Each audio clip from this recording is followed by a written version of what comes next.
أعوذ بالله من الشيطان الرجيم. بسم الله الرحمن الرحيم. إن الحمد لله نحمده ونستعينه ونستغفره ونعوذ بالله تعالى من شرور أنفسنا ومن سيئات أعمالنا. من يهديه الله فلا مضل له ومن يضلل فلا هادي له، وأشهد أن لا إله إلا الله وحده لا شريك له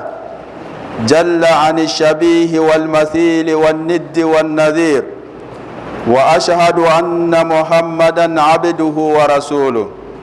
وصفيه وخليله وخيرته من خلقه وأمينه على وحيه، أرسله ربه رحمة للعالمين وحجة على العباد أجمعين. أما بعد، أيها الإخوة الكرام، بعث ربنا جل وعلا جميع الرسل وأنزل كل الكتب بتعظيمه جل في العلا، فربنا سبحانه هو أهل الثناء والمجد، وجل وعلا الذي أثنى على نفسه العظيم في كتابه فهو العزيز العليم، وذم الله تعالى كل من تنكسه سبحانه. قالوا اتخذ الرحمن ولدا لقد جئتم شيئا إدا، تكاد السماوات يتفطرن منه وتنشق الأرض وتخر الجبال هدا أن دعوا للرحمن ولدا، وما ينبغي للرحمن أن يتخذ ولدا، إن كل من في السماوات والأرض إلا آتي الرحمن عبدا، لقد أحصاهم وعدهم عدا وكلهم آتيه يوم القيامة فردا. قال نوح لقومه ما لكم لا ترجون لله وقارا. أمي تغنيني على فيك أبو شيطان ترما كسيدي نسيتك الله سبحانه وتعالى تغبر كماي alamu ya damina naba laba nan bebe kla ka sei ka taw ala kelema no tamana ka boye ami solli zamzam yuka ka solli hashimi yuka ka solli quraishi yuka ka solli urwatul wuskaka nabiyu umiyu kodo mi ma sebe amakala ate sebelen do wate ka kala here wa umma balika bunya be ana so mo salmauni ajenyo kere lew ani ma minu ye olu ka tasra minani bara nyuma keli ye fo ka tasa alkiyama doma no temana ka boye ame na ba befo maumani o se ya yere se misiri kono ya bi ambe befo ni Allah subhanahu wa ta'ala ka folikan no de ye ala ka kisike awne aw bela jelenga anu son jale no an farfo neno be juma do ya bayina misiri bayin kono ala ka jonsan ma jonoro ma fana nya koro ambe ala fo ka ala baraka da ka ala wali nyumando al islameo Allah subhanahu wa ta'ala ba fo al qur'ana konnana ko qalu taqadha ar-rahman walada ay qala haula'i al-kuffar ittaqadha ar-rahman alako laqad ji'tum shay'an idda. manamna kafiru ya iraka fo ko dembe Allah subhanahu wa ta'ala bulo ala yo jabi cogodi ala ko ayyuhal qailuna bi hadhihi al maqala mogamunu be ka fo ko dembe ala bulo aw nana ni kuma de kuma mi nakabu ni kuma cejugulo fo ka sa dana ala ko takadu samawat yatashaqqaqna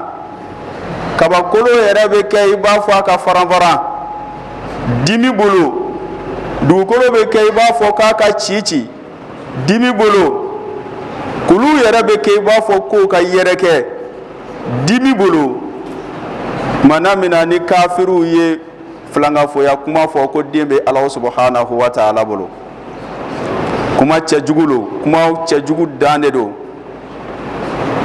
dengo o tebe Allah subhanahu wa ta'ala ka mamutula ala ko atebe ale ala e denga ka ale bolo parce que ala ka sani deni muso nunu o be mɔgɔ minnu bolo olu ma dafa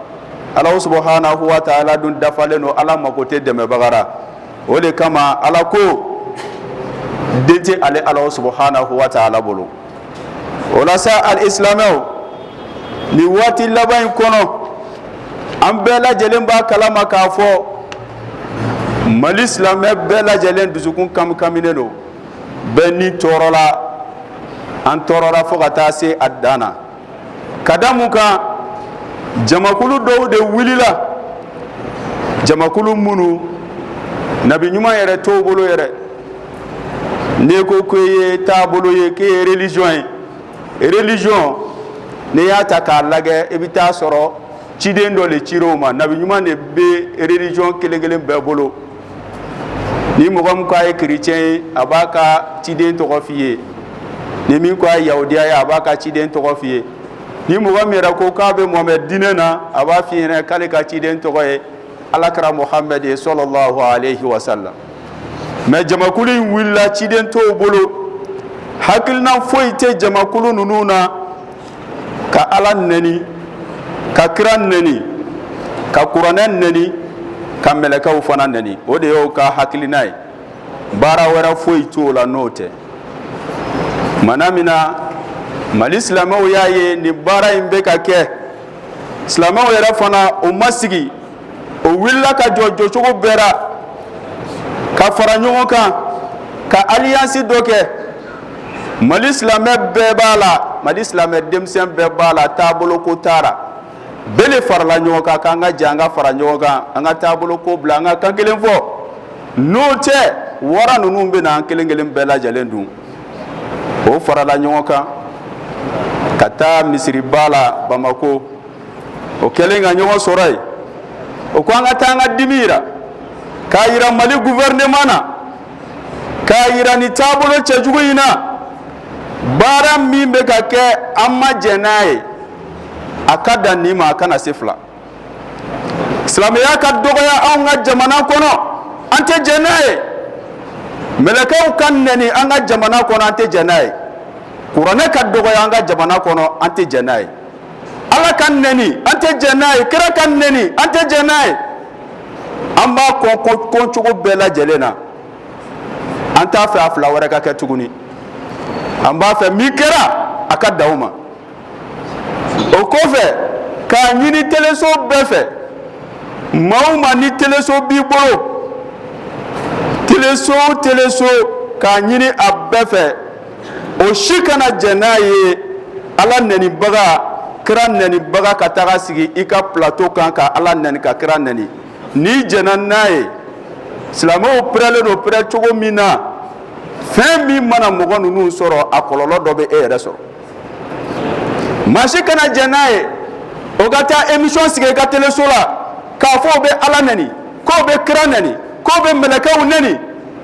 an ye a ɲini teleso bɛɛ fɛ maa si kana jɛn n'o ye min kɛra a ka dan o ma ka tila k'a ɲini gouvernement fɛ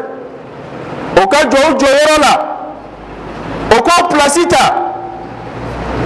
o ka fu siri nin dan na Ala ka nɛni Mali kɔnɔ yan o ka fu siri a dan na a fila kana kɛ tuguni kira kana nɛni tuguni kuranɛ kana dɔgɔya tuguni mɛlɛkɛw kana dɔgɔya tuguni k'o ɲini gouvernement fɛ n'a fila kɛra kɔlɔlɔ min bɛ bɔ a la a tɛ dogo maa si la gouvernement k'a dɔn silamɛw ka diinɛ ka bon o bolo ka tɛmɛ gouvernement kan silamɛw ka diinɛ ka bon o bolo ka tɛmɛ Mali kan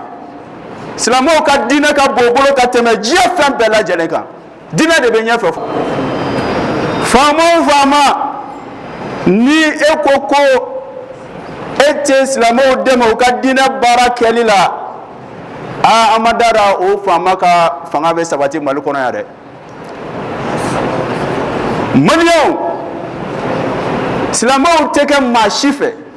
o tɛ maa si kanu o tɛ faama si kanu Mali kɔnɔ yan faama min ni e ko k'e tɛ silamɛya diinɛ fɛ silamɛw de ka ca faama o faama ni e tɛ silamɛya diinɛ fɛ ne ma dara silamɛw fana dusukun bɛ k'i fɛ dɛ an b'o fɔ an ka fanga ɲɛnɛ o ka fu siri ni wale jugu in dan na ni wale jugu min filɛ nin ye n'a ma dabila jamana kɔnɔ a bɛ na ni fɛn de ye fɛn min bɛ wele ko violence a bɛ na ni violence de ye a bɛ jamanadenw dusukun fara-fara ni jamanadenw dusukun fara-fara na violence bɛ kɛ ni violence kɛra jamana bɛ état min kɔnɔ bi a da ma di jamana na a da ma di faamaw na a da ma di jamanadenw na donc o la jamana faamaw k'a lajɛ o kɔfɛ ni ala nɛnina kira nɛnina kuranɛ nɛnina mɛlɛkɛw nɛnina ala ka funu bɛ jigin n'ala ka funu jigira an bɛ gɛlɛya min kan ala bɛ dɔ fara a kan fantanya min banna ala bɛ dɔ fara a kan hakilisigibaliya min banna ala bɛ dɔ fara a kan funteni min bɛ yen sisan ala bɛ dɔ fara a kan o kɔfɛ k'a ɲini faamaw fɛ jɛkulu jɛkulu n'olu ka jɛkulu sigikan de ye ala ka nɛni kira ka nɛni kuranɛ ka dɔgɔya o jɛkulu o ka récépissé i n'a fɔ an karamɔgɔ y'a fɔ cogo min na n'o ye Sherif Usman Madani Hayidara ye o k'olu ka récépissé minɛ o k'a fara o k'a fara n'o ma fara kɔlɔlɔ bɛ yen dɛ maliyɛnw dusukun tɔɔrɔlen don silamɛw dusukun tɔɔrɔlen don trop c'est trop trop c'est trop o de la an funankew ko an silamɛ denmisɛnw ko an kɔni bɛ sabali fɔlɔ an bɛ to haut conseil islamique kɔ haut conseil islamique ko olu fana bɛ to gouvernement kɔ an ka gouvernement lajɛ n'a sɔrɔ a bɛna jɔ a jɔyɔrɔ la n'a ma jɔ a jɔyɔrɔ la an tɛna an ka diinɛ to maa si bolo i ka kulonkɛ k'ara an balolen ɲɛnɛ ala ka taa an ɲininka alikiyama don na donc o la an bɛ min fɔ aw ye ni wale cɛjugu minnu filɛ nin ye tan ni ko ninnu a ma daminɛ bi n'an y'a ta k'a lajɛ nabiyulahi nuhu alayhi salam nuha ko a ka mɔgɔw ma ko ma lakum la tarjuna lillahi waqara nuha ko a ka mɔgɔw ma ma lakum la tarjuna lillahi waqara antum لو رجوتم لله وقارا لو تعبدتم من دونه أوثانا لما تعبدتم من دونه أوثانا ni aw y'aw jigi kɛ ala ye aw tɛ limaniya wa k'aw jigi kɛ ala ye wa nuha ye ne fɔ a ka mɔgɔw ye ni aw limaniyara k'aw jigi kɛ ala ye a ka bolibato ninnu a b'a dabila a bɛ ka fara minnu lɛsɛ k'olu bato a b'a dabila fara bɛ kuma wa fara tɛ kuma yirikunkuru tɛ kuma a tɛ se ka nafa ɲɛ ni aw seginna aw kɔ ka tubi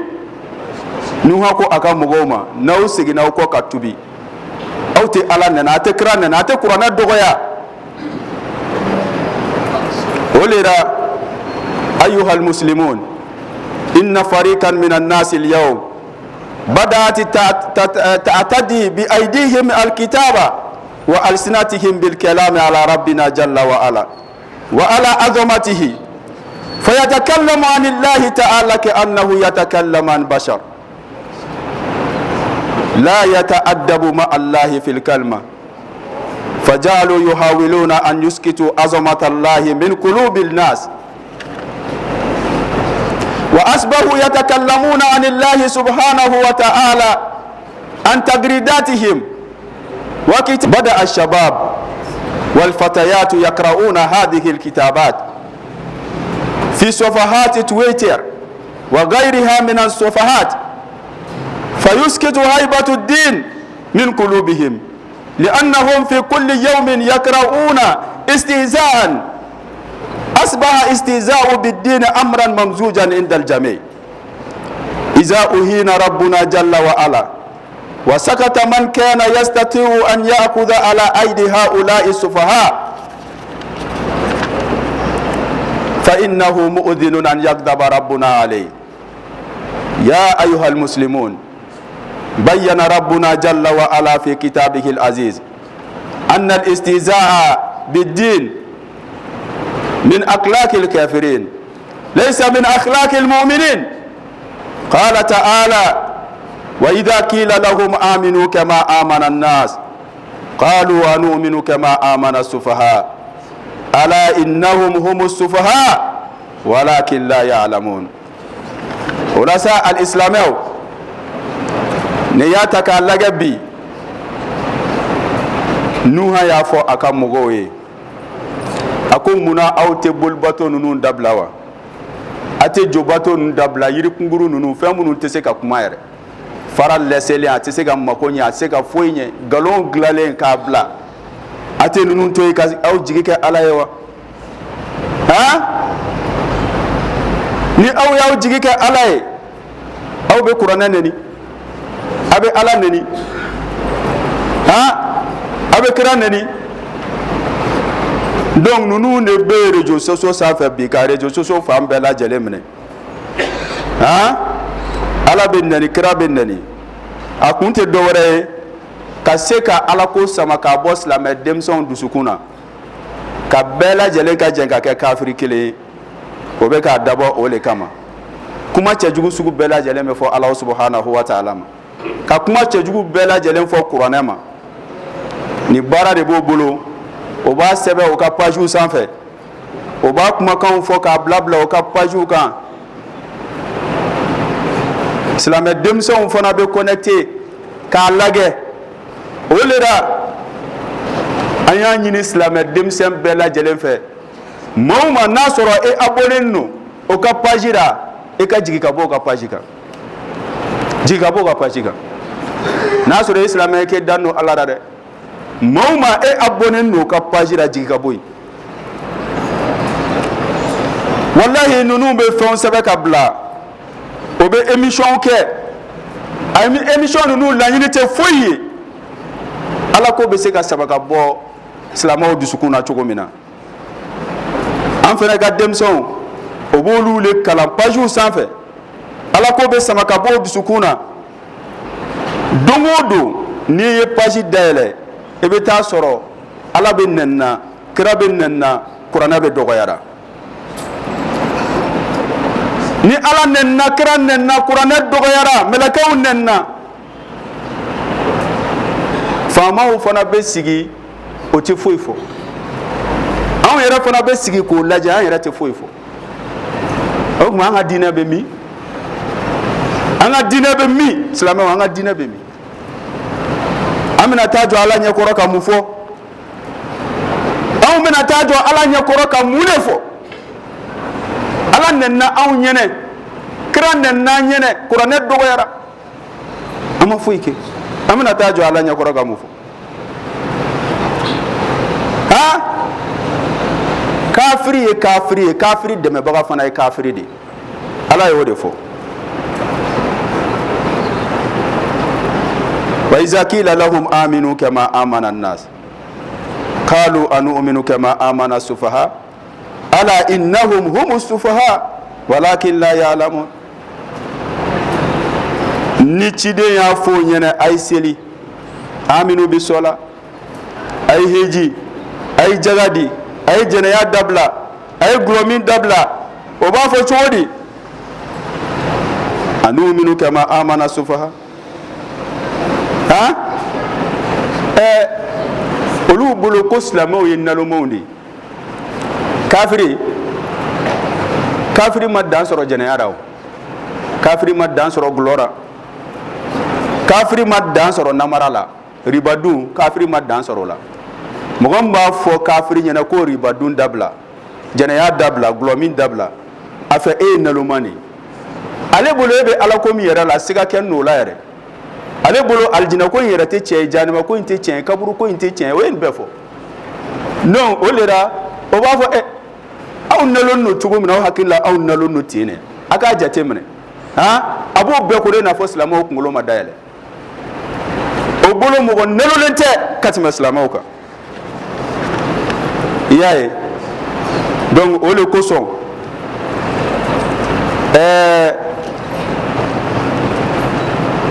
silamɛ denmisɛnw ko min bɛ ɲini wajulikɛlaw fɛ an ka wajuli kɛ ni kodɔn ye an kana to k'o ka alaw nɛni o ka bulu an kana to k'a nɛni ina fo Allah subhanahu wa ta'ala ya fo qur'ana kono chogomina wala tasubbu alladhina yad'una min dunillah fayasubbu allaha adwan bighayri ilm. Islamo kumbe to ka kafiru ka bolunen ni islamo kuye kafiru ka bolunani kafiru fena be alanen donc alakra muhammad ala nana fo donc akano ka bolunani nayo ka bolunani abaka aladin nenima awte oluta oga ala valeur don abonye na karama oluta don awle ba don donc akana ka aladin nenima donc abenyini wajul kero fe akano ka bolunani nayo ka bolunani oba ala nen mais abse ka dina defan to mina ya ka dina defati. قال ابن خدامة رضي الله تعالى في المغني قال من سب الله تعالى كفر سواء كان مازحا أو جادا. ابن خدامة كتابه دوبيكو المغني ابن خدامة كو من سب الله تعالى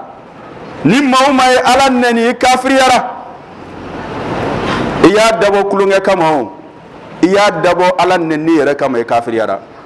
وكذلك من استهزأ بآيات الله تعالى وبرسوله عليه صلوات الله وسلامه عليه. ومثله قال الإمام النووي ومثله قال القرطبي حكيا إياه عن المالكية. إمام النووي يوكلني فو إمام القرطبي فنا يوكلني فو.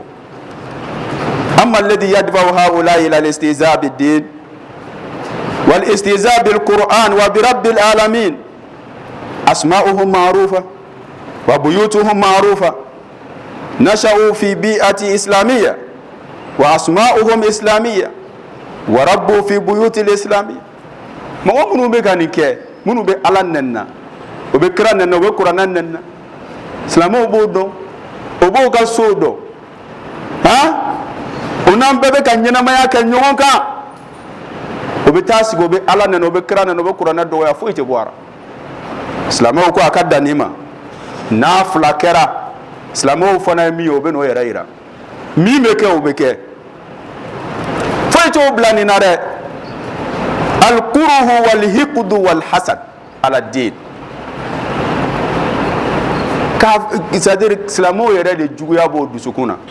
islamia dina yere de mandoyi hashiru dedu parce que muna olu tise ka islamia fe ad-dinu yamna min ad-dina wa kad ta'allaka qalbuhu bihi islamia ba fo kangana jene yake olu le dunta barso nunu ye ni jene ya dablara glomi dablara barso te marché olu ka marché obe ban wa olu le bo furu muso toray koy ko terga muso taga la hotelu ni fon kono nanga kuma kai na mena obe dabla no dabla ra auto arranger donc obe do en contrôle e jago ya de fayakra ad-din parce que ad-din yamna min shurb al-khamr wa qad ta'allaqa qalbuhu bihi wa bada yashrabuhu fi kulli makan globe mi fam befe bi globe mi fam befe barso mi be siga so kono ya mo shita dalon na te keme boko ni ala be kare kono na be fam befe temsenu be ta bar la chogo mina globe mi jene avec na fora ko dabla e ra wulu den do be o tetuge ko kumana me fanga jonjo oro la de fanga nyongo mina de anga dusukun ke kele anga nyongo mina Allah subhanahu wa ta'ala ko wa ila adina kahum huda qala ya qaum ibudullaha ma lakum min ilahin ghayru afala tattaqun ka fi safahatin wa inna lanadhunnuka min alkadhibin. Imai mana mina ila adina kahum hud ala hudu chikata adu kauma ni o balmakedo hudu ye mufoyene ako adu kauma hey aisra ala nyakoi قال الملو ملو يجمع هما جمهور والسادة والقادة وكان يمغبو يرى كما كان فلاني وكو تشغدي يهود أنت السفي وكو إما لهود نلون imalo hudun nalunnu mogo min b'a fɔ ko ka jɛnɛya dabila ko ka riba dun dabila ko ka gulɔmi dabila imalo tigi nalunnu mogo bɛ sɔn k'a fɔ ko ka nin dabila o y'o le kɛ k'a jaabi o ko hudun nalunnu dɛ ima ye Ala subhanahu wa ta'ala ko ako wa nuhan iz qala liqaumihi atatuna alfahishata ma sabaqakum biha min ahadin min alalamin innakum latatuna ar-rijala shahwatan min duni an-nisa bal antum qaumun musrifun yaye mana mina Lut aya fa ka mogo ye olu fana ka ale ka mogo kiyo gol jeganu ne ko ka gol jegani ya dabla o ye Nuhu lage o ko cogodi o ko nyabe kambe Nuhu dare an ga gen ka bo dugu yere le kono pew akhrijuhum min qaryatikum no ya fo mogo mu nyoro ba fo ci ayel labo aka dugu kono koy ayal labo aka dugu kono innahum unasun yatatahharun o bolo ko kafsani awyeli ha bebe fe min kera e ba fo ko mogo ko dabla aya gen ga bo aka dugu kono wallahi ni sebe kafiri nunu yo ba yere labo mali kono bi kamali mena koni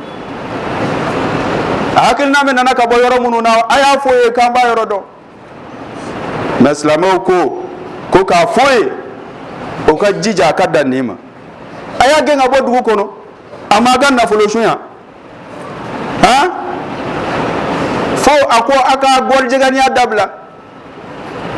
donc ola ame mi fo anga sabali الاستهزاء بالدين كفر أكبر الاستهزاء بالله أو برسوله أو بكتابه أو بالمؤمنين لأنهم اتبعوا الدين كفر أكبر قال الله جل وعلا قل أبالله وآياته ورسوله كنتم تستهزئون لا تعتذروا قد كفرتم بعد إيمانكم أو بألا لننا أبي قرآن لننا wallahi mugo be jenay ala kan nene ka plateau sa fe kafiri de gouvernement fe be jenay o kelenu abe kaslamo islam nyene nawma kuma o kelenu imaye gazwatu tabukula o seyito ka bo tabukura qur'ana durusira munu kumbala e balo ala e qur'ana durusira mo mutu ko so nafiki do balla ka fo ko an kɔni ka kuranɛ durusira nunu kɔni foyi ma dɔ ye ni dumuni tɛ dumuni ngalontigɛ mais o tɛ siran foyi ɲɛ ka tɛmɛ kɛlɛ kan a y'o fɔ min kɔrɔ o ko cɛ ye ngalon tigɛ n bɛ taa fɔ kira ɲɛna yan'a ka se kira ma ala ko la ta'taziru kad kafartum ba'da imanikum ko mɔgɔ mun ye kuma fɔ o kafiriyara ala tɛ yafo ma yɛrɛ o kafiriyara koyi imaye mana mina alakira Muhammad e bado ka sɔrɔ silamɛya mana fɔlɔ ɲɔgɔn tɔɲɔ jɛnɛya gulɔmi mi ka di min ye o b'o kɛ faama bɛ fantan tɔɲɔ o de tun bɛ yen i n'a fɔ sisan min b'an ka jamana kɔnɔ kumana mina kira nana ni diinɛ ko kuma ye Kurɛšiw ko cogo di o ko ajala al-alihata ilahan wahida hal yuridu an yughayira tariqata allati kunna alayha an kun bɛ min kan faama ka fantan tɔɲɔ donc a bɛ fɛ ka na an ka sira de changer ka na ni sira wɛrɛ ye quoi ko ala kelen ko kuma wa an ka sabali ala teri ye mɔgɔ de ye min bɛ siran Ala subhanahu wa ta'ala ɲɛ Abdul Qadir al-Jilani cɛ dɔ nana a fɛ yen k'a k'ale kalan fiqh imam Ahmad fiqh imam Ahmad k'a k'ale kalora a ko cɛ ma ko mais k'i bɛ waati ta n'Ala sɔnna n b'i kalan i b'a dɔn cɛ in tora a fɛ yen cɛ in ye san 6 de kɛ sitti sanawat san 6 dafalen o y'a sɔrɔ a yɛrɛ kalanna a ye caman faamu karamɔgɔkɛ bɛ n'a labila n'o ye Abdul Qadir Jilani ye a taara a nɔfɛ a ko Abdul Qadir Jilani mɔgɔw b'a fɔ ko e ye waliyu ye mais depuis ne nana e fɛ yan lam araka tatiru fil hawa ne ma ye don si fiɲɛ nana e taga munumunu ne kan e bila wala tamshi alal ma ni maa ye don si e bɛ ka taama ji sanfɛ ayna al karamat a ko o tuma e ka waliyuya bɛ min o dun ko yakuluna anna al waliya sahibul karama o dun ko waliyu ye karamatigi de e ka karama bɛ min e ka waliyuya mun de b'a jira k'e ye waliyu ye a ko a ma ko cɛ ko na yan a nana a ko a ma e ye san 6 kɛ ne fɛ yan hal ra'aytani yawman la asum est ce que e y'a ye don dɔ kɛra n ma sun wa a ko ayi